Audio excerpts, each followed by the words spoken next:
At GreenGrowth CPAs, we see a lot of different tax scenarios for cannabis businesses. And as you may know, 280E locks down cannabis businesses to claiming COGS as their only deduction. So the age-old question is, how do you back as many indirect and direct costs into COGS to offset your revenue and lower your tax burden? Well, what if you actually produce more product this period than you actually sell? How do you bank those costs for later to help you in subsequent periods with your taxes? Well, we're gonna explore all that and more in this video. But if you have any questions about cannabis business accounting or need help with your cannabis COGS, then please reach out to us via our website at greengrowthcpas.com or give us a call at 800-674-9050. Let's hop right into the presentation.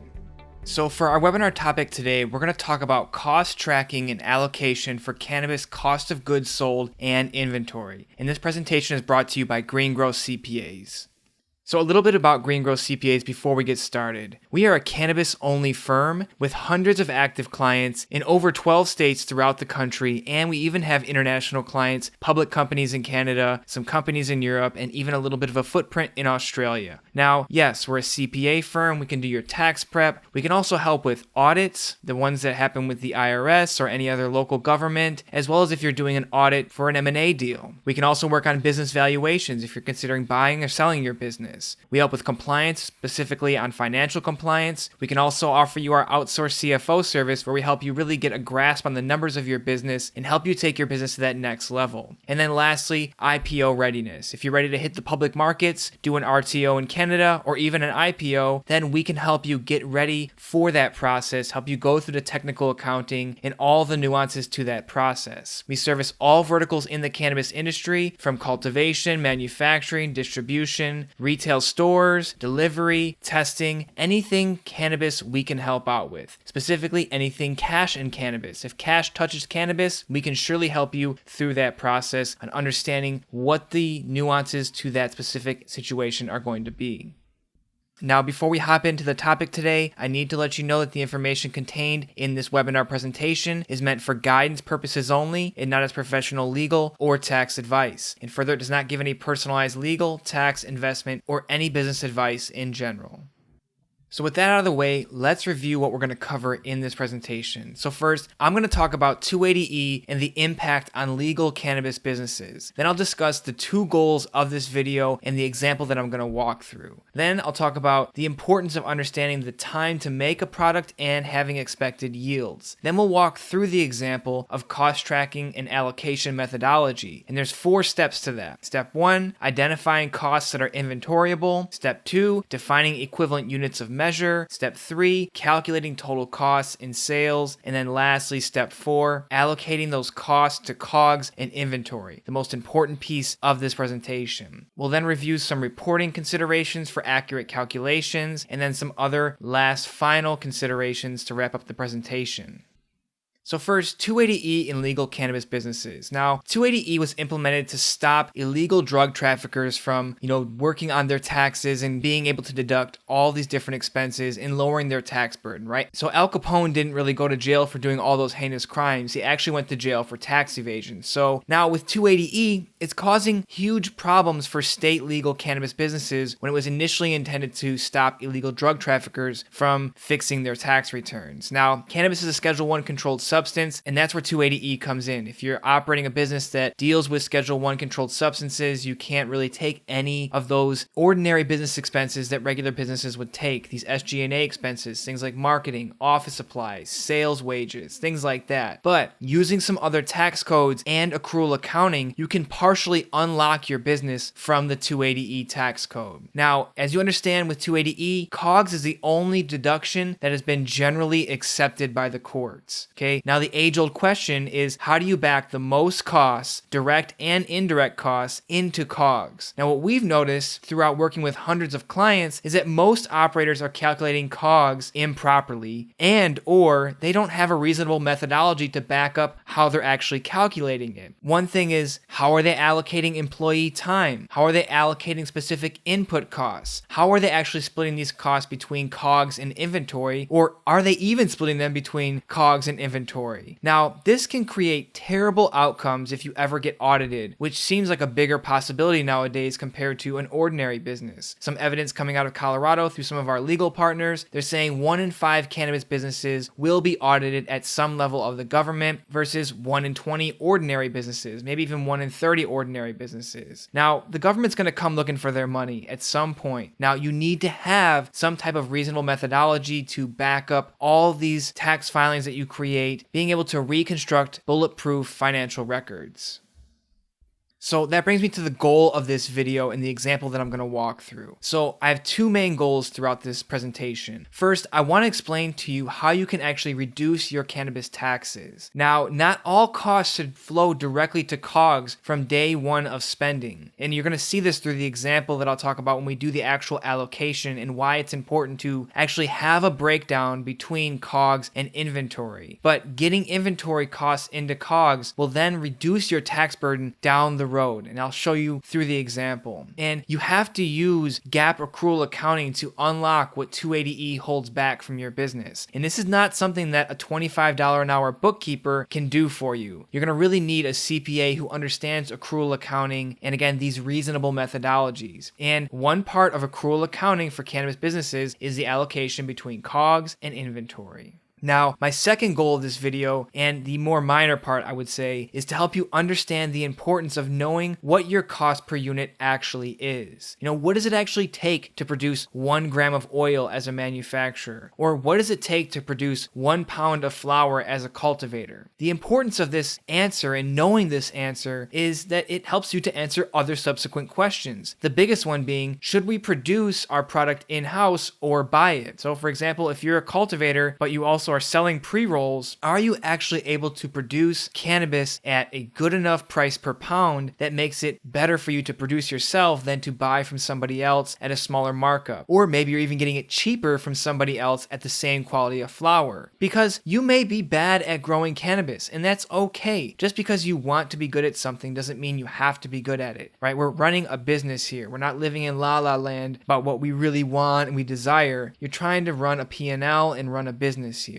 And sadly, most operators don't know the answer to the question of what does it cost per unit actually, but they think that they do, and this can get them into some deep, deep trouble later down the road.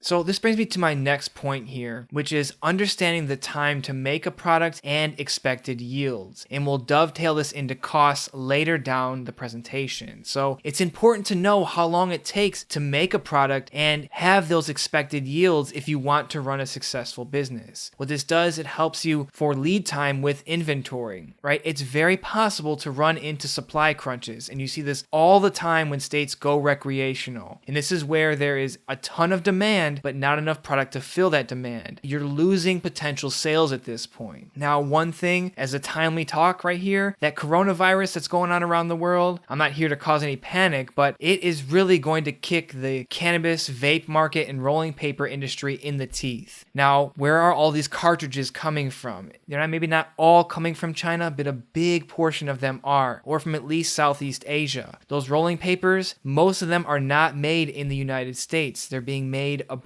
So those kinds of things, and we can't plan for pandemics, but if there are certain things that you can plan for, you don't want to get caught without any supply. Now, expected yields helps you understand how much will be on hand at a certain point in time. You need to know how much product's going to be available in 65 days from now. And you'll get this number by doing multiple grows or multiple runs of your manufacturing business, and then you can start to true up some numbers, create certain averages. If you know that you're bringing in, raw ingredients from supplier A in your manufacturing, and then you bring in raw ingredients from supplier B from your manufacturing, sometimes you will have different yields from different suppliers because the potency is different from each of those suppliers. At any rate, you need to track this information. You can't just continually produce products and say, hey, we get what we get out of it. You need to be more thoughtful about approaching the time to make a product and the expected yields. Now, what you'll notice, there's a chart on the screen here, and it talks about a cultivation operation and understanding the time frame at every step of the product processing to understand how many total days from clone to trimming, and then how many days in each stage there's going to be. So knowing how many days it takes for each step is critical because typically you're going to have plants at every step of the process every time that you calculate your costs and allocate those costs to inventory or COGS. And we need to know, and I'll dig deeper into this throughout the presentation, okay, if the average yield is a half pound and a plant is 25% the way through the process, what is the actual amount on hand? We call equivalent units, and I'll get to explaining what equivalent units is, right? You can't count a vegetative plant to have the same amount of pounds as a full bloom plant. And again, I'll explain this in a few slides. But my big takeaway here is that you need to map out your process and how long it takes and how long each stage takes within the entire process, so you can accurately create what we call these equivalent units, which I'm going to address in the next few slides.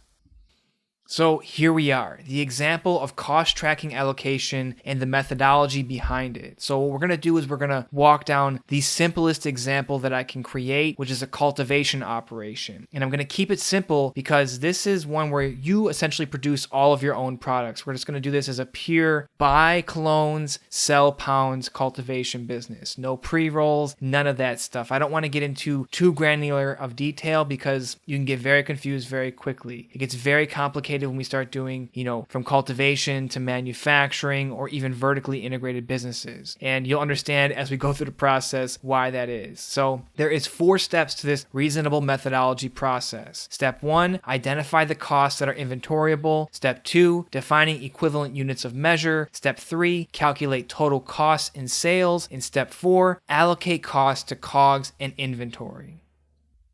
So let's start with step 1 here. Step 1 is identifying costs that are inventoriable. Now, for a cultivator, the product costs are going to include direct materials, direct labor, and the cultivation overhead, which is fixed and variable costs. Now, what you're going to do is look at all the costs incurred during the period that you're measuring, whether that's a month or a quarter. Typically, it's going to be on a monthly basis. And you're going to go through your QuickBooks or your Excel file, wherever you have all of your costs laid out, and you need to delineate which costs are potential inventory costs and which do not qualify as inventory. And you're likely going to need a cannabis CPA to help you make these choices when you start out. And this is one of those things that we help out with during our outsourced CFO service for cannabis businesses. But at a high level, you can pretty much reasonably say that the labor to produce the product is going to be inventoriable. Raw materials, which is like your grow supplies, your nutrients, your clones, your grow equipment, which is the lights and your hydro systems, things like that. And then any packaging supplies to help create those final units, those final pounds to get out and be sold. Now, things that you see are not inventoriable are selling costs, office supplies, or any marketing costs associated with selling those products.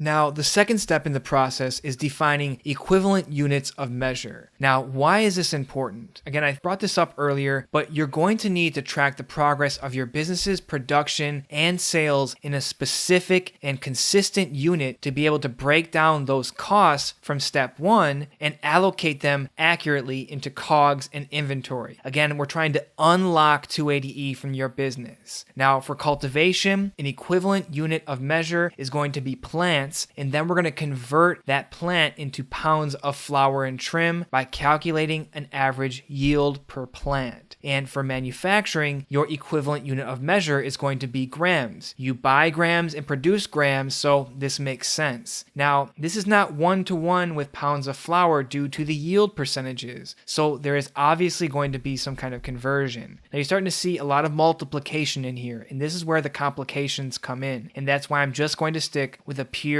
cultivation example. And this brings us back to knowing how long it takes to produce a plant from clone to final trim ready for sale. Okay, the problem is this. You have plants in the ground, but they're not all the same maturity. So we need to convert them into your equivalent unit of measure, which is going to be pounds. And we're going to use what we call percentage of completion. Very self-explanatory. How complete is this plant? So this is why you need superb tracking of your cultivation production. And after 4 to 5 harvests, maybe you realize that one plant yields a half pound. And that's the plant to pounds conversion rate that I spoke about earlier in this slide, right? When I said for cultivation, the equivalent units of measure is plants, then you convert that into pounds. So that's your conversion right there. For this example, we're just going to use one plant gives you a half pound. And if you have 10 final mature plants and a half pound per plant, that's 5 pounds of equivalent units. Now, here's where it comes into understanding the full process. We may have plants that are at a specific stage of the growth cycle and we have to adjust by the completion. So for example, say you have some plants that are 25% into the completion days or the completion cycle, you're going to multiply that by the half pound. Okay, so 5 plants that yield a half pound each that are 25% done within their 100-day cycle. That's 5, so 5 plants times a half pound, okay, 2.5 pounds, and then 25% complete equals 0.625 pounds of equivalent units. Hope that makes sense. You're going to be breaking down and,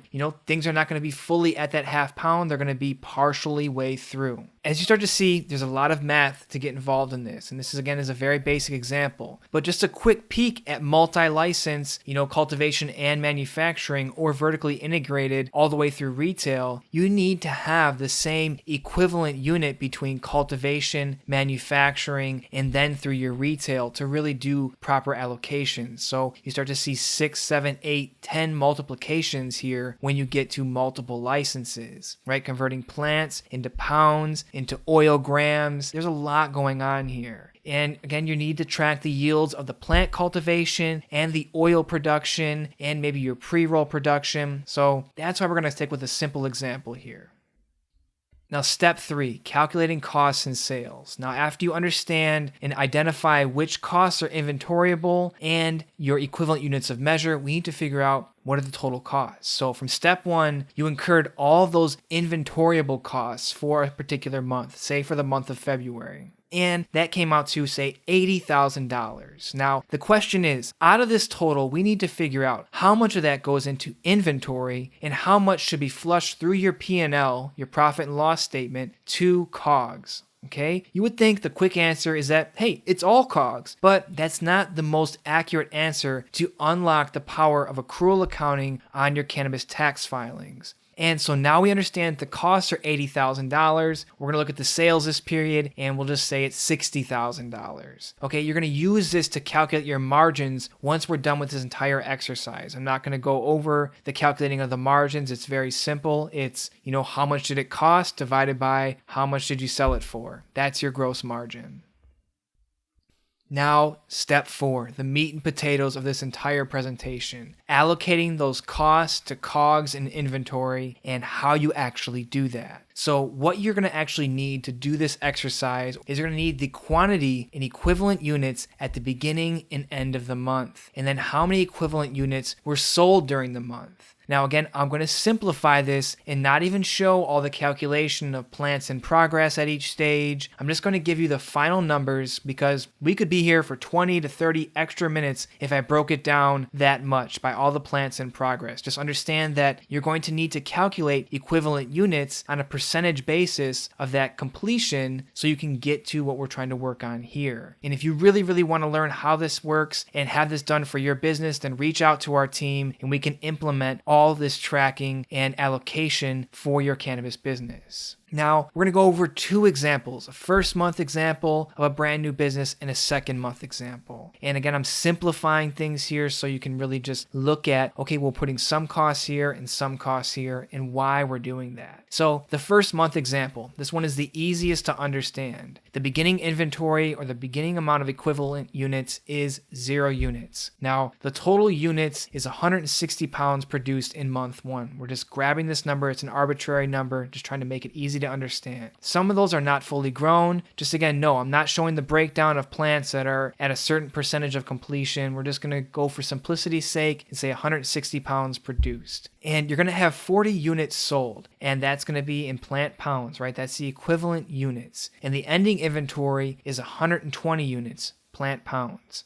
Now, month 1, there is $80,000 in inventoriable costs from the last slide. We added that up. So what we're going to do is do a little bit of a calculation so you know how much goes to COGS and how much gets put into inventory. So we produced 160 pounds. So the average cost per pound is $500. 80,000 divided by 160, that is going to be $500 a pound. Now, we need to allocate that $80,000, some to COGS and some to inventory. So we're going to allocate $20,000 $60,000 to cost of goods sold. Really, when you hear the word COGS, you really need to pay attention to that last word, cost of goods sold. Okay, some of these pounds that you produce were not sold. Only a percentage of them are. So what percentage of that was actually sold? It's 40 of the 160 pounds. So 25% of that $80,000, which is $20,000. Or you could just do the math and say, all right, we have $500 per pound, 40 pounds got sold, so $20,000 to COGS. This is where it's really important to understand what your true cost per pound is. And then you have the balance of that is going to be allocated to inventory, which is $60,000, right? The 80,000 minus the 20,000 is 60,000, or 120 pounds that is in the ending inventory divided by the 160 that's totally produced. That's 75% of 80,000, which is $60,000. Or you can do the 120 pounds times the $500, which will get you $60,000. All those ways will get you essentially to that last inventory number there. So if we add up cost of goods sold allocation and the inventory allocation, 20,000 plus 60,000, that gives us the $80,000 in total inventoriable costs for month one. Now that's how you reasonably break down the costs into COGS and inventory. Now we're going to go over the second month example. So this business has now been operating for 2 full months. We have the beginning inventory of 120 units, and this is from the month one ending inventory. And that total value there is $60,000 because we're doing the $500 per pound, and it was the same, $60,000 in ending inventory total there from month one. Now the total units produced in month two is 100 pounds. We sold 140 units in plant pounds. And the important thing to notice is that we sold more than we produced. And that's where this whole reason of having inventory cost is very, very important. And then the ending inventory is 80 units. Now in month two, we had $50,000 in inventoriable costs. So let's set up this ratio and do this allocation. So we produced 100 pounds, and that average cost to produce a pound is still $500. Again, I'm keeping this very, very steady and simple here. So $50,000 is going to be allocated to COGS because this is this month's total expenditure since we sold all the cannabis, and it's $500 per pound. So $500 times 100 pounds is $50,000. Now, this is using LIFO, last in, first out inventory, instead of FIFO, which is first in, first out. Just for the simplicity of this example, I don't want to show, bringing some in and then some out of inventory. I just want to keep it very simple. Now, you're also going to have to do what we call an inventory adjustment because we sold more pounds than we actually produced. So you pulled some stuff out of inventory to sell. Now, this is where it's very important to have an inventory balance, okay? So that inventory adjustment is going to be $20,000 because there are 40 pounds that we sold out of inventory at a cost of $500 per pound. And then the ending inventory balance would be $40,000. There's 80 pounds sitting in there at $500 cost per pound. Now, if we didn't allocate some of those costs in month one to inventory, then you would have no way to allocate any costs to COGS for those additional pounds that we sold that we didn't produce in this month. So that's a problem. You would have a very, very high tax burden at that point. This is why it's critical that you make accurate inventory allocations. You can really see how this can get incredibly complex if we use another conversion for plant pounds to oil at this point. When you start doing that vertically integrated or from cultivation to manufacturing into retail. So this here is an example of month one and month two, showing in month one that those total costs of month one get broken down very easily, $20,000 and $60,000. But in month two, since we sold more than we produced, we had to take some of those inventory costs out and allocate them to COGS, creating an adjustment, an accrual adjustment here for your business so that you can accurately have COGS for that second month. Now, hopefully you were able to grasp that, yes, there is an allocation and there is some type of reasonable methodology to creating that COGS allocation and that inventory allocation. But now we need to focus on reporting for accurate calculations, right? You've got the methodology, the flow of the inputs and the products. You calculate those total costs. You have equivalent units, and then you know how to get the COGS in the inventory calculations. But what key reports do you need, or do you just need a simple one-page report? It's for you to decide but for cultivation, you need to know a few things. You really need to know the status of the plants in the ground at the high level and then break it down granular. So first, you're going to need a harvest schedule. Similar to the chart I showed a few slides ago, you need to understand how many plants are at each stage of the process. You're going to need to know the number of plants in the ground at each stage. You're going to need to know the date that they're planted so you can tell which stage they're at and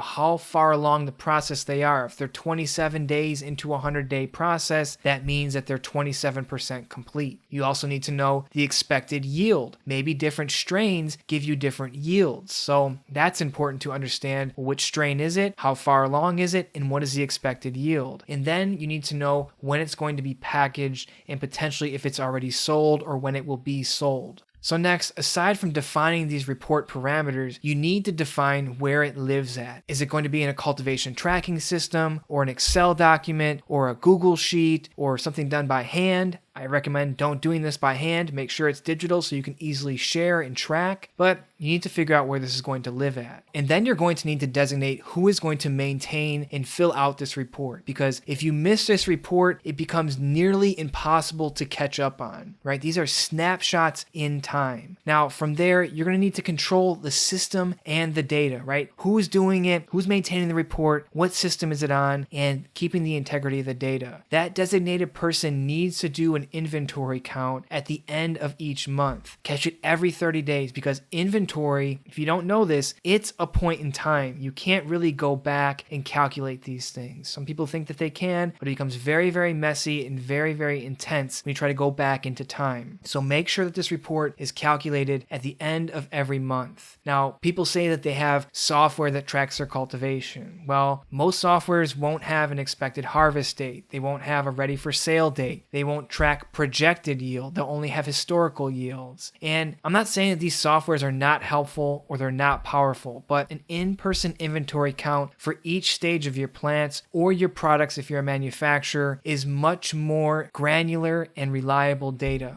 Because if the software gets it wrong or doesn't have what you need, is the owner of that technology company going to come out and defend you in an audit? Probably not. They could care less. They've got their monthly subscription for you. You've signed some end user license agreement that says use at your own risk. But if you have a CPA who can help you create accurate reports and accurate data and accurate records, those can be used later in an audit to reconstruct your financial records. Having a person do this for you is critical. And yes, it may be a little bit more expensive, but this is an investment in your peace of mind and confidence in the numbers of your business. Now, some other final considerations here. First, one of the biggest challenges in an organization is departments talking and further knowing what to talk and share about. So cultivation, they don't really speak to their accounting team. They're busy working with the plants. It's pretty much different languages. So this is where a third-party CPA comes in that has cannabis experience that can bridge that gap in communication. Cultivators can focus on their operation and take a few marching orders from the CPA, and then the internal accountants can focus on their operation, taking the data that the third-party CPA gives to them, and that third-party CPA relays information, critical information, back and forth between the two departments. And maybe you get more people in there, the purchasing department, of people that are buying inputs for that cultivation operation. So it's really important that you have someone who understands all the aspects, making sure that communication is happening between all of your departments. And the last consideration here, again, I brought it up a lot of times. I was going over a simple example here. But what I really need you to understand is don't get too complex in your reporting or your calculations. The example I went over was incredibly simple and had a few variables that held constant for simplicity's sake, like the $500 per pound. That could be hard to follow if you're not a numbers person. This example that I went through, I'm sure some of you are putting questions in the chat, or you just like, oh my goodness, I don't really understand. Is a lot of numbers being thrown, a lot of mathematics. Though it's simple multiplication, it can be hard to grasp that first time. Trust me, I didn't get it the first time when Marco and I were talking about this. I had to really sit with it. So you may need to watch this presentation 2, 3, 5 times. At any rate, the key is to create a report that is very simple and easy to understand, and using a methodology that's simple and easy to understand. Don't do the whole seed to sale, one report, tracking everything. If you do, good luck keeping everything straight and organized. And if you're in a state with a seed to sale tracking requirement, those softwares like Metric, those will likely not have the info that you're looking for. So don't rely on some state-based software or state-mandated software to do this tracking for you. Create that simple report, have someone spend the 1 hour or 2 hours on the 28th of the month walking through and taking these calculations and these numbers in for you, and then let the CPA do all the allocations for you to the COGS and inventory. Okay, so we've covered a lot of ground. I want to go over a few key takeaways of cost tracking and allocation for cannabis COGS and inventory. So first, not all costs associated with creating a product will go immediately into COGS, which is the normal thought or the very easy thought. There actually needs to be a breakdown between cost of goods sold and inventory. As you saw with that month 2 example, if we didn't make that allocation into inventory in the first month, we would have had nowhere to pull to have COGS to cover those sales in the second month. Secondly, defining your equivalent unit and being able to track your products or production at all stages of production is critical to understanding your true cost of goods sold and your true inventory costs. Third, you must use a reasonable methodology for allocating costs to COGS and inventory. You can't just guess, you can't just estimate, you can't do those kinds of things. You can't be willy-nilly about this. You truly need to have a reasonable methodology. In the unlikely event that you get audited, you can rely back on that reasonable methodology and show how you got to your numbers. Because if you don't have anything to back up all those numbers that you're going to create for your COGS and inventory, you could be operating grossly negligent, and the IRS will say, well, we're going to disallow all the expenses because you don't know what you're doing. You have no methodology behind it. We're just going to throw it all out, and you're going to get taxed on the top line of your business, which can be very, very expensive. And the last point I want to make here is that capture the data at the right time and use reports to allocate those costs later. If you are not into the whole allocation of COGS and inventory and not able to do that right now, at least capture those inventory and production completion numbers now so that later when you engage a CPA, they can help you reconstruct those records to have an accurate COGS and inventory allocation.